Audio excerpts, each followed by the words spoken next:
ကျွန်တော်အစာအိမ်သမားကြီးရာဒီသမားတယောက်အနေနဲ့ကျွန်တော်ရဲ့ life style တွေကိုကျွန်တော်ဘယ်လိုမျိုးနေထိုင်လဲနောက်ပြီးတော့ကျွန်တော်ဘယ်လိုတွေဖြတ်တန်းခဲ့လဲဒီယောဂကြီးကိုကျွန်တော်ဘယ်လိုကြော်ဖြတ်ခဲ့ပြီးတော့အခုတာမန်လူတယောက်လိုကျွန်တော်ပြန်ပြီးတော့ရှင်သန်လာနိုင်လဲဆိုတာကိုကျွန်တော် share လုပ်ပေးသွားမှာပါအားလုံးပဲမင်္ဂလာပါကျွန်တော်နာမည်ကတော့ Richard Sign ဖြစ်ပါတယ်ကျွန်တော်ကတော့အဆိုင်ယောဂဝင်တာကိုကျွန်တော်နည်းနည်းလောက်ခန်းစားခဲ့ရပြီးတော့အခုမှကျွန်တော်တာမန်လူတယောက်လိုနေထိုင်လာနိုင်တဲ့လူတယောက်ဖြစ်တယ်ပေါ့နော်ကျွန်တော်ယောဂအရှင်ပြောက်လားဆိုလဲကျွန်တော်မပြောက်ပါဘူးကျွန်တော်ကြီးရဒီလက္ခဏာနဲ့ကျွန်တော်ရှင်သန်နေရတယ်ဒါပေမဲ့ကျွန်တော်ကိုအများအမြင်မှာတော့ကျွန်တော်ကအယံတန်မာတဲ့လူတစ်ယောက်လိုဖြစ်နေတယ်ကျွန်တော်ကိုလုံးဝပျောက်ကင်းတဲ့လူတစ်ယောက်လိုမြင်တယ်နောက်ပြီးတော့ကျွန်တော်ကိုတက်တက်ကြွကြွနဲ့ပဲအားလုံးမြင်ကြတယ်အဲ့တော့ကျွန်တော်ဒီနေ့ကျွန်တော်ဒီယောဂလန်ခီကြီးကိုကျွန်တော်ဘယ်လိုဖြတ်ကျော်ခဲ့လဲဆိုတာကိုကျွန်တော်ဒီနေ့ sharing လုပ်ပေးတော့မှာပါကျွန်တော်တို့အဆိုင်အိမ်ယောဂဖြစ်တဲ့လူတိုင်းနှီးပါလို့က85%လောက်ကကျွန်တော်တို့ဘယ်ကနေစလဲဆိုကျွန်တော်တို့အစာအိမ်ပိုးကနေစဖြစ်ကြတယ်ကျွန်တော်တို့အစာအိမ်ပိုးကနေကျွန်တော်ပြစ်ထားမိရာနေကျွန်တော်တို့ဒီလိုမျိုးအခြေအနေကတဖြည်းဖြည်းတက်သွားတယ်ပေါ့နော်စောစောကုသနိုင်ရင်ဒါကပျောက်တဲ့ယောဂဖြစ်ပါတယ်ဒီကျွန်တော်တို့အားလုံးလည်းကြားဘူးမှာကျွန်တော်တို့အဆိုင်ဖြစ်ပြီဆိုတာနဲ့အများပြောတဲ့စကားရှိလေအဆိုင်ယောဂတစ်ခါဖြစ်ပြီးရင်ဘယ်တော့မှမပျောက်တော့ဘူးဆိုတာလေကျွန်တော်ဒီစကားကိုလုံးဝမကြိုက်ဘူးလက်မခံဘူးဒီစကားကပဲကျွန်တော်တို့အဆိုင်သမားတွေရဲ့စိတ်ကိုတတ်လိုက်တာနောက်မှဒီစကားကြောင့်လည်းကျွန်တော်တို့အဆိုင်သမားတွေရဲ့စိတ်ကဟိုးအောက်ဆုံးထိရောက်သွားတာတို့အဆိုင်ဖြစ်ပြီဆိုတာနဲ့ဟာသွားပါပြီငါတို့ပျောက်မှာမဟုတ်တော့ဘူးဆိုရယ်စိတ်ကအောက်တိုးကိုဝင်သွားတာပေါ့နော်ကျွန်တော်ခေါင်းထဲမှာထည့်ထားရမှာကျွန်တော်ဒီယောဂကိုဘယ်လိုကုသမလဲနောက်မှဒီယောဂကိုဘယ်လိုသက်သာအောင်လုပ်မလဲအဲ့ဒါကိုကျွန်တော်တို့ခေါင်းထဲမှာထည့်ထားဖို့လိုတယ်ကျွန်တော်တို့ဒီဟာကိုအနိုင်ယူဖို့လိုတယ်ကျွန်တော်တို့အစကတည်းကနေကျွန်တော်တို့အရှုံးပေးလိုက်ရင်ဆိုရင်တော်တော်ကြီးကိုရှေ့လျှောက်ကတော်တော်ကြီးကိုခတ်တယ်ဘာလို့လဲဆိုကျွန်တော်တို့အဆိုင်သမားတွေကအဓိကစိတ်နဲ့လည်းအရန်ဆိုင်လို့ကျွန်တော်ကဒီစကားကိုပြောတာဗျအရင်ဆုံးကျွန်တော်အနေနဲ့အခုမှဒီအဆိုင်လန်ကီစလျှောက်တဲ့လူပေါ့နော်အဓိကကျွန်တော်တို့အားလုံးကဒီအဆိုင်ပိုးကနေကျွန်တော်တို့စလာတယ်ဆိုတော့ကျွန်တော်အနေနဲ့အခုမှအဆိုင်ပိုးကိုဖြစ်ပြီးတော့အဆိုင်ပိုးကိုစပြီးတော့ treatment လုပ်နေရတဲ့လူတွေအနေနဲ့ကျွန်တော်အားလုံးပြောချင်တယ်ဆေးကိုပုံမှန်တောက်ပါရက်ပြည့်အောင်တောက်ပါတောက်ပြီးပြီရက်အပြည့်လဲတောက်ပြီးပြီဆိုတော့လည်းနောက်3ပတ်လောက်နေပြီးရနဲ့ပြန်ပြီးတော့စစ်ဆေးမှုပြုလုပ်ပါနောက်ပြီးတော့ကျွန်တော်တို့ရှေ့လျှောက်ကိုလည်း6လသို့မဟုတ်တစ်နှစ်လောက်အစားကိုဆင်ချင်းနေပါအဲ့လိုဆိုရင်ရှေ့လျှောက်ကကျွန်တော်တို့စားချင်တာတွေကိုကောင်းကောင်းမွန်စားရပြီးတော့တာမန်လူလိုနေနိုင်တယ်ဘာလို့လဲဆိုရင်ကျွန်တော်တို့အစာအိမ်ကအရန်ကိုနုနေတယ်နုနေတဲ့အတွက်ကျွန်တော်တို့ဒီအစာအိမ်ပိုးကြောင့်အစာအိမ်ကရောင်တယ်ကြောင်တဲ့အတွက်ကြောင့်ကျွန်တော်တို့သူ့အချိန်ပေးဖို့လိုအပ်တယ်အဲကြောင့်ကျွန်တော်တို့အစာအိမ်ကိုအချိန်ပေးလိုက်ပါနောက်တစ်ဆင့်ကကြတော့ကျွန်တော်တို့ကြီးရည်တမားတွေပေါ့နော်လက်ရှိမှာတော့ကျွန်တော်ကကြီးရည်ဖြစ်သွားရပါတော့ဘာလို့လဲဆိုတော့ကျွန်တော်အစာအိမ်ပိုးကိုနှစ်ခါ treatment လုပ်ရတယ်လုပ်ပြီးနောက်မှာကျွန်တော်အစားဆင်ချင်တယ်ဆင်ချင်ပြီးတော့ကျွန်တော်3လလောက်ဆင်ချင်ပြီးရတယ်ကျွန်တော်ဘာမှမစိုးစားနိုင်တယ်ဘာဆဆကျွန်တော်ကိစ္စမရှိဘူးဒါပေမဲ့ကျွန်တော်အရက်တောက်မိသွားလို့ကျွန်တော်ဒီလိုမျိုးပေါ့နော်ကြီးရည်ပဲဖြစ်သွားတယ်တော့ပေါ့နော်အဲအကြောင်းကျွန်တော်အနေနဲ့အားလုံးအကြံပေးချင်တာတော့ဒီအရက်စလိတ်ကိုတော့ဖြတ်လိုက်ပါကျွန်တော်အရက်စလိတ်နဲ့ကျွန်တော်အစားအစာနဲ့ဘယ်ဟာလဲမလဲပေါ့နော်ကျွန်တော်ကတော့အစားအစာကိုပဲကျွန်တော်စားမယ်အရက်စလိတ်ကတော့ကျွန်တော်မတောက်ပဲနေနိုင်တယ်အစားအစာကျွန်တော်တို့ရည်ရှိတက်လုံးစားသွားမယ်အစားအစာဆိုတော့ကျွန်တော်ကတော့အစားအစာကိုပဲရွေးတယ်လက်ရှိမှာတော့ကျွန်တော်အရက်စလိတ်လုံးဝကျွန်တော်မထီတော့ဘူးကျွန်တော်ဒီအစားအစာတွေကိုကျွန်တော်စားချင်တာတွေကိုကျွန်တော်အခုစားနေပြီပေါ့နော်ဒီလိုမျိုးအဆင့်ရောက်လာဖို့ကျွန်တော်ဘယ်လိုကြော်ဖြတ်ခဲ့လဲဆိုတော့ကျွန်တော်ဒီဆရာဝန်နဲ့အမြဲတမ်းဆွေးနွေးတယ်ကျွန်တော်ယောဂအခြေအနေအမြဲ check လုပ်တဲ့အချိန်မှာနောက်ဆုံးပေါ့နော်ဆရာဝန်ကကျွန်တော်ကြီးရသည်ဖြစ်နေရဲဆိုတော့result ကိုပြောတဲ့အချိန်မှာတော့ကျွန်တော်တော်တော်ကြီးကိုစိတ်သက်ကြပါတယ်ဆရာဝန်ကျွန်တော်ကိုဒီရလက်ပေါ့နော်ပြောချင်းပဲကျွန်တော်ဆရာဝန်မေးရပါတော့ယောဂမပြောက်တတ်တော့ဘူးလားလို့ကျွန်တော်မေးလိုက်တယ်ဘာလို့လဲဆိုကျွန်တော်အမြဲတမ်းလေ့လာတယ်ကျွန်တော်ဒီအစာရင်းနဲ့ပတ်သက်တဲ့အရာတွေကိုလေ့လာတယ်ဒါမှကျွန်တော်ဒီလူများရဲ့ experience တွေလည်းကျွန်တော်အမြဲတမ်းဖတ်တဲ့အချိန်ကျတော့ကျွန်တော်ဒီအကြောင်းတော့ကျွန်တော်တော်တော်လေးကိုသိနေပြီနော်အဲ့တော့ဆရာဝန်ကကျွန်တော်ကလည်းဒါရိုက်မေးလိုက်တော့ဆရာဝန်ကလည်းဒီယောဂက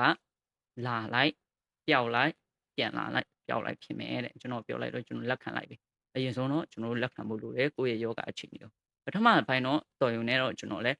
းလက်ခံရတာစိတ်ထဲမှာတော့ကျွန်တော်မကျင်တတ်မှုတွေအပြည့်ရှိတယ်စိတ်တက်ကြတယ်ကျွန်တော်ဒီယောဂကြီးနဲ့ကျွန်တော်မရှင်းတန်ချင်ဘူးနည်းနည်းစားလိုက်ရင်လည်းကျွန်တော်ရင်ပကြည်ပူတယ်ဒီနားမှာအရင်ပူတယ်ဒီကျွန်တော်အစာအိမ်ကလည်းမီးစာနဲ့ထိုးတလို့အမြဲတမ်းနာကျင်တယ်နောက်မှစိတ်ကလည်းအမြဲတမ်း negative တွေပဲတွေးတယ်ပေါ့နော်ကျွန်တော်အမြဲတမ်းဟာငါဘာလို့ဒီလိုဖြစ်ရတယ်နောက်မှနောင်တရဲ့အပြည့်နဲ့ပေါ့နော်ငါအရက်မတော့ပဲနေလိုက်ရမှာငါညုတ်တီးတွေ short စားခေးလိုက်ရမှာအဲ့မျိုးပေါ့နော်အတွေးပေါင်းစုံဒီ negative ဟာတွေပဲဟို back to date ကိုပဲပြန်သွားနေတယ်ရှေ့ကိုကျွန်တော်မကြည့်ဘဲနဲ့ဒီအနောက်မှာပဲအနောင်တနှုံရင်းထဲမှာပဲကျွန်တော်နှစ်နေတယ်မွန်းနေတယ်ကျွန်တော်လုံးဝကျွန်တော်ရုံးမထွက်နိုင်ဘူးအဲ့တော့ကျွန်တော်ကောင်းလည်းမစားနိုင်ဘူးကောင်းလည်းမအိပ်နိုင်ဘူးတရက်ဟာကြီးပဲတွေးနေတာပေါ့နော်ဒါပေမဲ့ငါဘယ်လိုရှင်သန်ရမလဲဆိုတာဒီလိုမျိုးကြီးနဲ့တော့ငါမရှင်သန်နိုင်ဘူးဆိုပြီးတော့ကျွန်တော်အမြဲတမ်းတွေးပြီးတော့စိတ်သက်ကြတယ်ကျွန်တော်ဘာမှလည်းမလုပ်ချင်ဘူးကျွန်တော်အမြဲတမ်းအိပ်တယ်ကျွန်တော်အမြဲလဲနေတယ်ထတော့မထချင်တော့ဘာလို့လို့လဲအရင်မောတယ်တခုဆိုတာနဲ့မောတယ် အဲ့တော့ကျွန်တော်အရန်ကိုစိတ်တက်ကြတာပေါ့နော်ဒါနဲ့ကျွန်တော်ဒီလိုပဲကြော်ဖြတ်လာရင်းနဲ့ကနေကျွန်တော်အတွေးတစ်ခုကပြန်ဝင်သွားရပေါ့နော်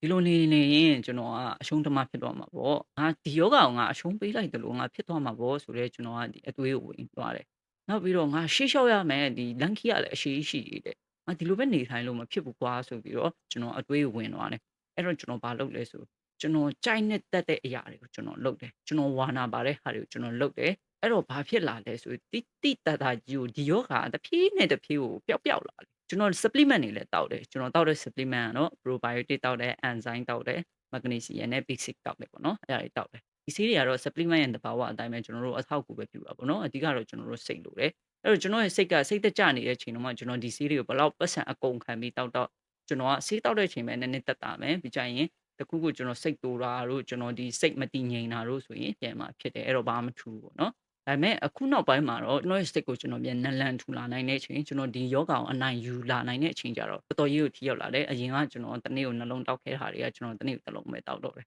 ကျွန်တော်အန်ဇိုင်းတော့မတောက်ပဲနဲ့ကျွန်တော်စားလို့ရတဲ့အဆင့်ကိုကျွန်တော်ရောက်သွားတယ်အဲ့တော့ကျွန်တော်အဓိကပြောချင်တာစိတ်ပဲကျွန်တော်စိတ်ကိုကျွန်တော်အနိုင်ယူပြီးတဲ့နောက်ပိုင်းမှာကျွန်တော်အသက်ရှင်ရတာတကယ်အရင်အသေးပဲရှိလာတယ်တရက်နဲ့တရက်ကပျော်ဖို့ကောင်းလာတယ်ဒီယောဂကျွန်တော်မေ့ထားတယ်ကျွန်တော်တစ်ခါလေးဆိုရင်လေထတယ်ပေါ့နော်ဒါကျွန်တော်ရဲ့ဂျီကဒီ